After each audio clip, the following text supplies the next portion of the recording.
Morning, welcome back to my channel lifestyle with Sanjayita. তো আজকের দিনটা দেখো কত স্পেশাল, কত সুন্দরভাবে স্টার্ট হচ্ছে। সকাল সকাল দরবেশ উপরে চলে এসছে, আর লাড্ডু আর দরবেশ মোটামুটি আমাদের লাড্ডু এদিকে, আমাদের দরবেশ এদিকে, মানে মোটামুটি একটা মিষ্টির দোকান আছে আমাদের বাড়িতে। কি কি আছে সেখানে? লাড্ডু দরবেশ তো এখানে আছে, মিষ্টি আছে, সল্টি আছে পুরুলিয়াতে, তারপরে আরও কি চিনি মিষ্টিও রয়েছে আমাদের পাশে। মানে এমনি আর কি রয়েছে কম্বিনেশন, মিষ্টির দোকান খোলা যেতেই পারে একটা। তো এই যে সকাল সকাল মাইন্ড ফ্রেশ একদম, দরবেশের ফুল ঘুম হয়ে গেছে, পটি হয়ে গেছে, চলে এসেছে, ফুল মস্তি চলছে, কি কি আওয়াজ বার করছে, আর আমাদের ভালো টাইম পাস হচ্ছে। অ্যাকচুয়ালি বাজে এখন 10টা, দেরি করে দিনটা স্টার্ট হয়েছে। সকালে উঠে আরেক রাউন্ড ঘুমানো হয়ে গেছে। অ্যাকচুয়ালি কালকে শুতে শুতে প্রায় রাত 1:30-2টো বেজে গেছিলো, তারপরে তো এটা হওয়া অবভিয়াস হয়েছে না। এই দেখো সব এখানে আমরা জড়ো হয়ে গেছি আবার। মানে আমাদের টাইম পাস হয়ে, টাইম যে কখন কোন দিক থেকে চলে যাচ্ছে, 10টা বেজে গেছে বুঝতেই পারিনি এদের কাণ্ড কারখানা দেখতে দেখতে। চলো দিনটা স্টার্ট হয়ে গেছে, ব্লগ তো কন্টিনিউ করবো, সারাদিন কী কী হচ্ছে না হচ্ছে সবই শেয়ার করবো। চলো তোমরাও সাথে থাকো, একদম ব্লগের এন্ড পর্যন্ত দেখতে থাকো।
এখানে আমরা এখন ব্রেকফাস্ট করতে বসেছি।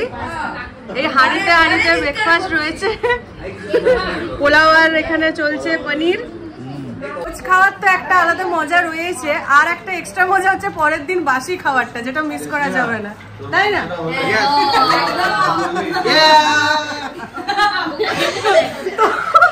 মোটামুটি আজকে ব্রেকফাস্ট তো আমাদের আজকের ব্রেকফাস্টে ওইটা দিয়ে চলছে। কালকে যা কিছু বেঁচেছে হাঁড়িতে হাঁড়িতে করে আনা হয়েছে, সেটাই আমরা খাচ্ছি। দুপুরেও সেই আয়োজনই রয়েছে। তো মাটনটাও তো কালকে, ও রান্নাটা কালকে, মাটনটা কালকে আমি ছাগলগুলো দেখিয়েছি, বুঝলে? ওই ছাগলের মাংস বেঁচে গেছে, মানে কাঁচা, সেটা দিয়ে আজকে আমাদের নতুন বউ রান্না করছে। তো সেটা দিয়ে আজকে আমাদের লাঞ্চের হবে। আপাতত ব্রেকফাস্টে পনিরটা আরও বেশি টেস্টি হয়ে গেছে, ফার্মেন্টেড হয়ে গেছে, আরও বেশি টেস্টি হয়ে গেছে। এই চলছে, সবাই মিলে একসঙ্গে বসে গ্যাঞ্জাম গল্প। এখানে এক জামাইবাবু রয়েছে। ও ম্যাঙ্গো রাজভোগ, আচ্ছা এটা ম্যাঙ্গো রসগোল্লা ছিল কালকে, আমি মেনু কার্ডটা দেখিয়েছি। ও রাজভোগ ছিল, ঠিক আছে। আমি মিষ্টি তো খাইনি, অতএব আমার পাতে দেখতে পাওনি। ওটা বাঁকুড়া স্পেশাল ম্যাঙ্গো রাজভোগ, একদম নতুন মিষ্টি, এর আগে আমি শুনিও নি, দেখিও নি, আর খেলাম তো না। কিন্তু এবার মনে হচ্ছে একটু টেস্ট করে দেখতে হবে।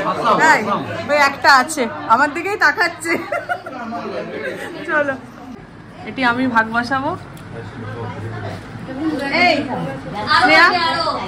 না, এখানে একটি আছে, ওইখানে একটা আছে, আরো ভিতরে ফ্রিজে রাখা আছে। না দারুণ রাজভোগ, মানে ভেতরে কিছু আছে অবশ্যই। এই যে আমি এখন দারুণ দারুণ ম্যাঙ্গো ফ্লেভার, ও টেরিফিক।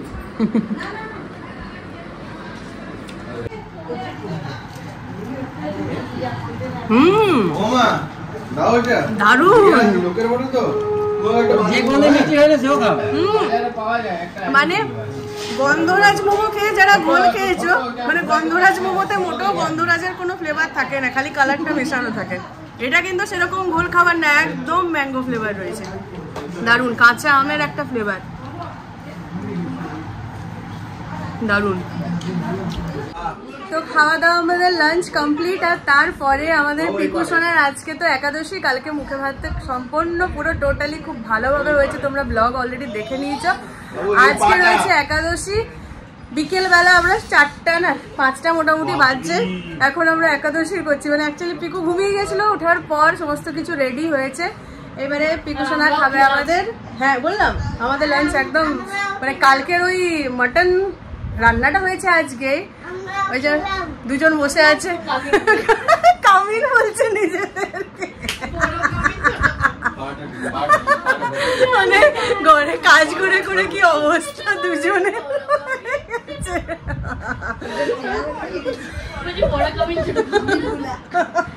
তো এই হলো ব্যাপার, আর পিকু রেডি হয়ে গেছে, এখন ফুলকো ফুলকো লুচি আলু ভাজা, মানে একাদশীতে নিরামিষ লুচি খাওয়া তো হয় না, সেই সব এখানে আয়োজন হয়েছে, একটু ঠেকানো হবে। চলো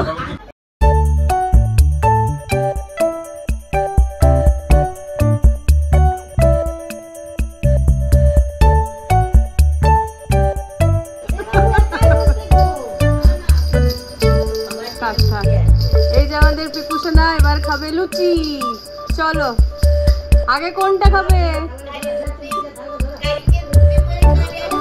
ধরো ধরো ধরো,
ফটো তুলে দেবো।